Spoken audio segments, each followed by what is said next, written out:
Today I am visiting Bornholm's Kunstmuseum, also known as the Bornholm Art Museum. Located on the northern coast of the island, this museum sits in a beautiful setting overlooking the Baltic Sea. Even before entering the building, the location stands out. The museum is surrounded by open countryside, rolling greenery, and views stretching out toward the water. As I arrived, there were already quite a few visitors around. This is clearly a popular destination, especially during the tourist season.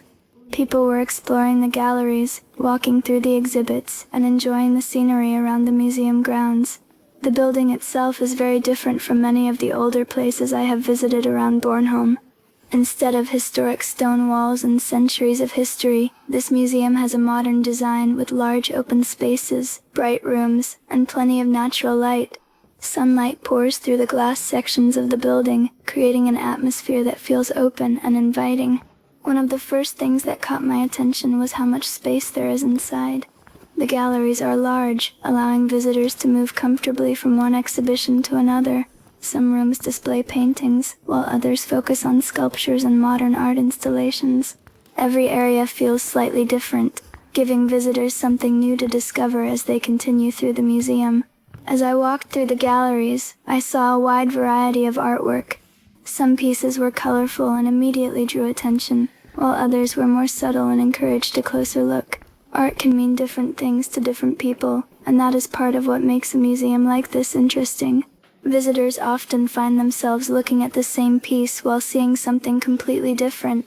The museum contains works from artists connected to Bornholm as well as artists from other places. Over the years, Bornholm has attracted many painters, sculptors, and creative people who were inspired by the island's landscapes, coastlines, and changing light. That connection between art and nature can still be felt throughout the museum today. One gallery featured large paintings displayed against light-colored walls, allowing the artwork to stand out clearly. Another area contained sculptures arranged throughout the room, giving visitors the opportunity to walk around them and view them from different angles. Some pieces were traditional, while others were modern and abstract. Several installations also filled entire sections of the museum. These larger works transformed the rooms around them and created experiences that felt different from simply looking at a painting hanging on a wall. The museum is not only about the artwork itself. The architecture of the building plays an important role as well. Large windows allow visitors to look out toward the surrounding countryside and the sea beyond. At times, the landscape outside almost feels like another exhibit. One area that particularly stood out was the outdoor walkway connected to the museum. From a distance, it offers impressive views across the landscape and out toward the Baltic Sea. The elevated position provides a perspective that is difficult to experience from ground level. I have to admit, though, that this part of the visit was not easy for me. While many visitors may enjoy the walkway without giving it a second thought, I felt very uncomfortable the entire time. Some of the wooden boards seemed uneven beneath my feet, and I became very aware of the height and the open space around me. As I continued across the walkway, I found myself moving much more carefully than usual. The views were certainly impressive, but I was paying far more attention to where I was stepping than to the scenery around me. It was one of those moments where two people can have completely different experiences in the exact same place. For some visitors, that walkway may be one of the highlights of the museum. For me, it was probably the most challenging part of the entire visit. I made it across, but it definitely pushed me outside my comfort zone. It is not something I would rush to do again, although I am glad I experienced it once. Back inside the museum, the atmosphere felt very different. The galleries were quiet compared to the outdoor area, and visitors moved calmly between the exhibits. The bright interior spaces and carefully arranged displays created an environment where people could take their time and explore at their own pace. Throughout the museum, there were works ranging from traditional paintings to contemporary pieces that used unusual shapes, materials, and designs. Some artworks immediately made sense, while others encouraged visitors to form their own interpretations. One thing I noticed was how much variety exists within the museum. No two rooms felt exactly alike. Each section introduced something different, helping to keep the visit interesting from beginning to end. Whether someone enjoys paintings, sculptures, installations, or modern artistic experiments, There is usually something here that captures attention. The museum's location also adds to the experience. Being able to combine art with views of the Bornholm landscape creates something unique. Visitors can spend time indoors exploring exhibitions, and then step outside to enjoy the surrounding scenery. Bornholm's Kunstmuseum has become an important cultural destination on the island. It attracts visitors from Denmark and from many other countries, offering a chance to experience both art and the natural beauty that has inspired artists for generations. Even if you are simply exploring Bornholm and looking for somewhere different to visit, the museum provides an opportunity to see another side of the island. It offers a contrast to the harbors, forests, beaches, churches, and historic landmarks that many people associate with Bornholm.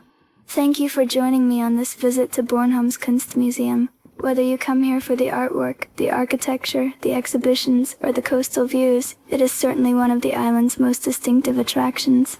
And while I may not be eager to walk across that elevated walkway again anytime soon, it is definitely a part of this visit that I will remember for a long time.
If you enjoyed this video and want to see more places around beautiful Bornholm, please give the video a thumbs up and consider subscribing. There is still a lot more to explore across Bornholm, including forests, beaches, churches, museums, harbors, small towns, scenic roads, and many hidden corners of the island. Future videos may also feature restaurants, hotels, and other interesting places as the channel continues to grow.